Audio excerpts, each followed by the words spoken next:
Hey guys, welcome to my channel. Today our guest is another Aplos flashlight. So several months back I reviewed the Aplos, and this is the T01, and this is a really nice flashlight, and it was so cheap. It came with an SST70, but I did customize it with an XHP 50.3 high CRI. And then this is another one I'm going to be reviewing later. This is the Aplos T02, and this is a smaller light. So the T01 is a 21-700, bigger reflector, and then you have the T02, smaller, easier to carry, but still packs a punch. So this is the T04. And I think I'm gonna start reviewing all of these. The T03, the T, and the T05, hopefully. But we'll see.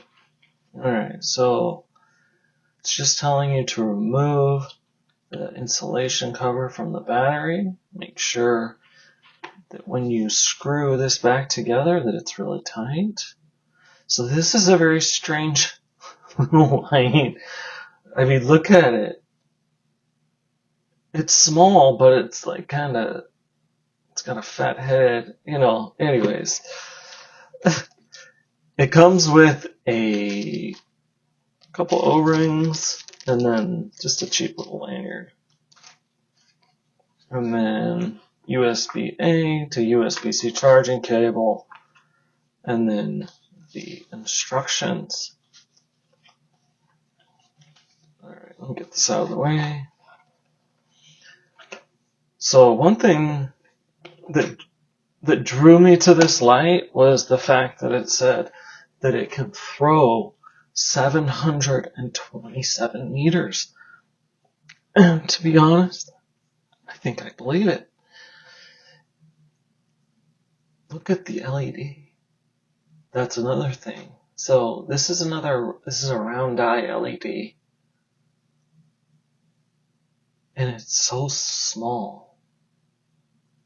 And it produces a very small hotspot. It gets bigger and lights up. It's a good thrower, it really is. But it's got like a wide and rather deep reflector. But that little LED is so cool looking. And you guys know what a nerd I am about LEDs and modding these lights, and that's what I do. I was thinking, the SFT40, it looks like it has like twice as much of the yellow. What do they call it? Lighted phosphor, something like that. And I want to show you something else. So I was thinking about, maybe doing a mod on this thing. The driver is connected to the MCPCB, and there's a 1RO component in there, and that's for boost drivers. So there's also a 2R2. So I don't know all that's going on in here, but it's a lot. It has me confused. But I'm definitely not going to be modifying this. And it really doesn't even need to be modified. It's a really unique, cool light, just the way it is. The beam color, it's a little green, so that's a big problem with these round eye LEDs, is they kind of look like SST40s or SFT70s. It's just a little green. Not too bad. And it's 6,000 to 6,500 kelvins. So it's locked right now. Double click to unlock. think you'll be able to see the green on this blue. Alright, so the light claims 1600 lumens, and I'm guessing it'll hold turbo. That's its turbo. That'll probably hold for about a minute, and then it'll step down, and it will hold that for 1.8 hours. Alright, so high is 700 lumens, and it'll hold that for 2.25 hours. So medium, 300 lumens. Hold that for 5.5 hours.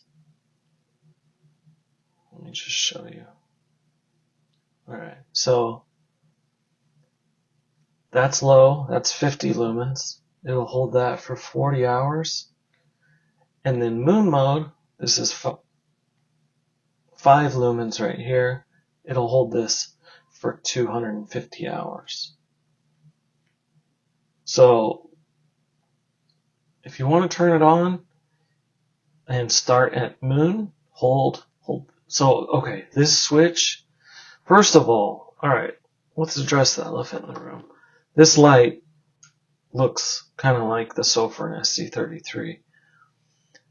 Granted, it's a little more shiny and like its features are more blocky and weird. Like the SC33 is a beautiful flashlight. I wouldn't consider this one beautiful. I would call it unique. It's very, like, it feels actually really good in the hands. There's a lot of mass to it, so I think that's going to help with heat dissipation. Alright, so the light itself is 122 millimeters long. This head is 40 millimeters. And then the skinniest part of it is 30.5 millimeters right here. Would be the skinniest. I think I'm going to compare it to the PT16 because these would actually be pretty close together. This claims 727, Brunite is over 600. Alright, so it's 4.83 inches long. That's what that boils down to. And the head, 1.57 inches. And then right here, 1.2 inches, the body. And it weighs 151 grams without the battery. It does come, look at that. It looks like there's a 21700 sleeve in here, but that's how it's built. Like that, this is where the negative contact comes in right here. Alright, so it comes with this generic battery, 3000 milliamp hours, 18650, and in the light itself, it will charge at 5 volts, 1.5 amps. So on a dedicated charger on my SC1 by Xtar, it was varying between 1 and 1.5 amps. So I think the quickest way to charge it would be through the light itself. Who knows if it's being regulated correctly, but it's okay. Alright. It's IP68, water resistant. Of course, to achieve that, this needs to be shut. And, of course, this needs to be screwed together. It has a 1 meter impact rating if you drop it. Alright, let's look inside. So, if we look down the pipe, we can see a gold-plated spring, a single spring. And then on the positive end, another gold-plated spring and gold-plated contacts. So I'm wondering how much space is between this spring and the MCPCB. Doesn't look like very much. Alright, so when I first got this light, I kept trying to take this out, and it does spin, but I don't recommend trying to take it out. as we need it to make the connections. Otherwise you won't have a good ground. And then the tail switch is glued on. Alright. So this is where, let's look at the threads. Nice thick threads, grease, O-rings, beautiful. Machining's nice and smooth, no imperfections, good anodization. Granted, I do like the flat black more than this shiny black, but I'm okay. Alright, this little light, so when I turn it on, when it's green, that means it's between 100 and 75%. Once it turns orange, that means it's between 75 and 50%. So when it turns red, 50 to 25%, and then blinking red is 25 to 1%. Alright, so the first time that I did the explanation of the UI, I messed it up bad. So I'm redoing it right now. Just so you guys know, this is a dual stage tail switch. Dual stage means you have a half press and then a full press. So half press has to deal with the light functions and levels, and then full press activates strobe, just so you know.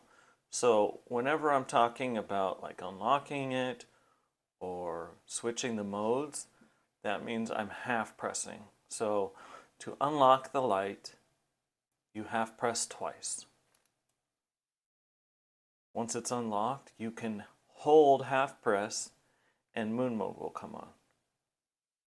And then from there, low, medium, high, low, medium, high, double half press, turbo. Alright, single click to exit, and then single click to exit turbo. So from off, you can double click real quick, it'll go straight to turbo. And then you can fully press, deep press for strobe, and then the light turns off.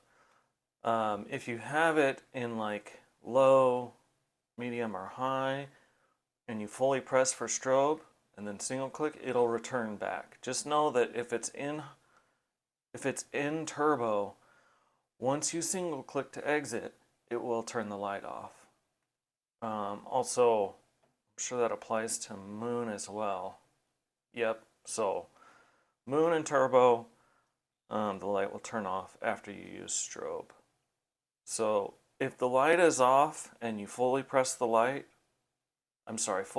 switch for strobe, it will turn off when you're done. If the light is on and you fully press, it stays on strobe. Single click to exit. Really basic, so I think the switch is plastic. Who knows? I mean, it looks exactly the same as like the SC33 switch and like the Workhorse TS10, but it's just raised.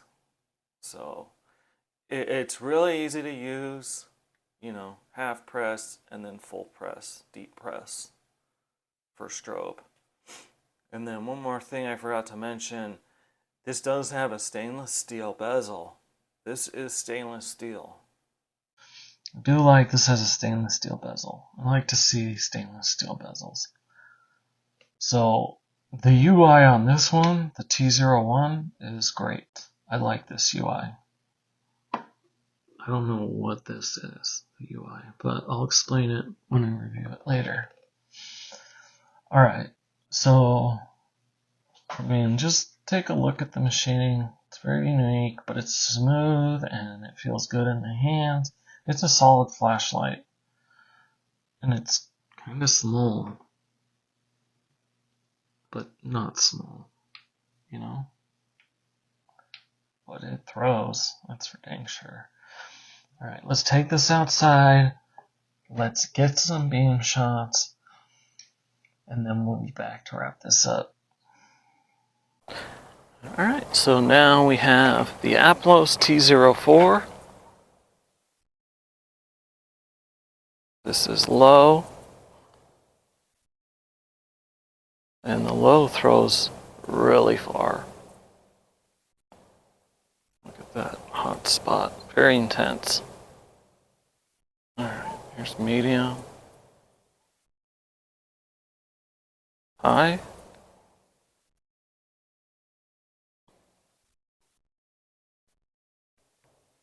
Turbo. And let me zoom in here.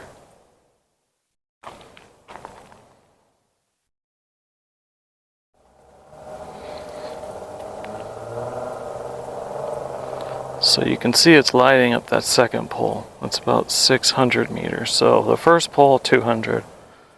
Second pole, it's about 600 meters from here. But yeah, you can see it's hitting that.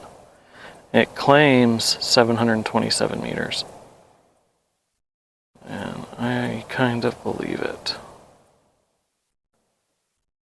And even though it's got such a defined hotspot, it's still got a decent amount of spill. The spill goes maybe 50 feet out, and that's kind of what you would want. Oh, I forgot to show. This is moon. So moon, low, medium, high, turbo.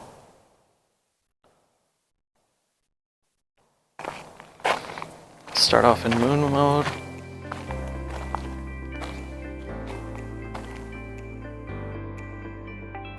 Low.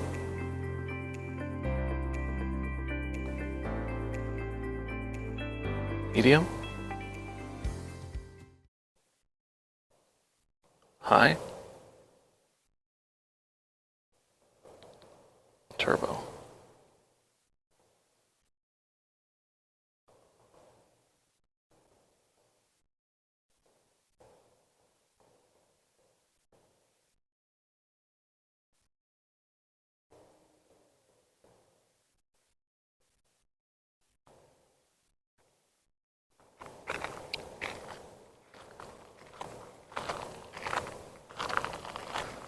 Alright, let's go inside and wrap this up.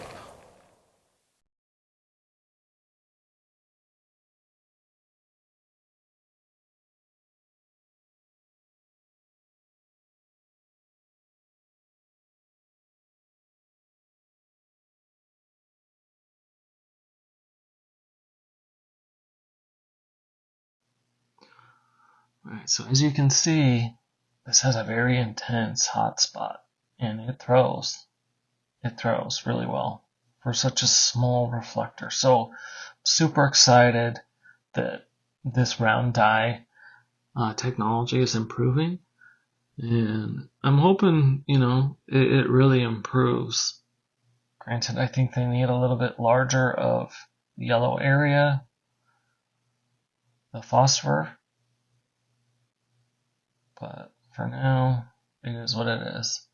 I'm just excited to see progress. So thank you so much for watching, everyone. If you're new to my channel, please subscribe. I really appreciate it. All the rest of you that have been with me for a while, thank you so much for watching. I hope you guys enjoyed this. I hope everybody enjoyed it. Definitely a light to go. It's worth it to get it. It's available on Amazon. You can buy it from Aplos, but they do have specials on Amazon quite frequently. And they're so unique. They're really cool. I like the direction Aplos is going in as they're trying new things that are bold, like a dual stage tail switch and a round die emitter. I think it would be better. There's certain ways I would make it better, but I really like the build of it. Anyways, thank you so much, guys. Please stay bright, and I'll see you in the next video. Thanks for watching.